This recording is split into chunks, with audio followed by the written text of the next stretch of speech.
त्यावर संजय राऊत असं म्हणतात की उद्याच खऱ्या शिवसेनेचा वर्धापन दिन आहे असं संजय राऊतांनी म्हटलंय। उद्धव ठाकरे सर्व भूमिका स्पष्ट करतील, उद्धव ठाकरे बंधू राज्यहिताचे निर्णय घेतील असं देखील त्यांनी यावेळी म्हटलेलं आहे।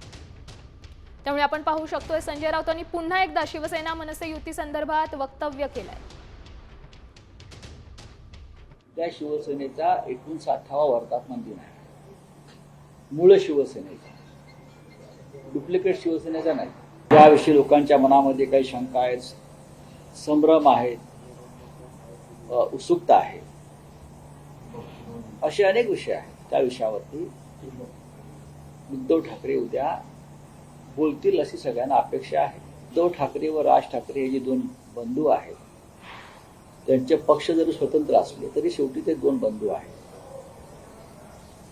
आणि मला खात्री आहे आमच्यासारख्या चाहत्यांना की नक्कीच महाराष्ट्राच्या कल्याणाचे आणि मराठी माणसाच्या उद्धाराचं असे निर्णय घेतले जातात।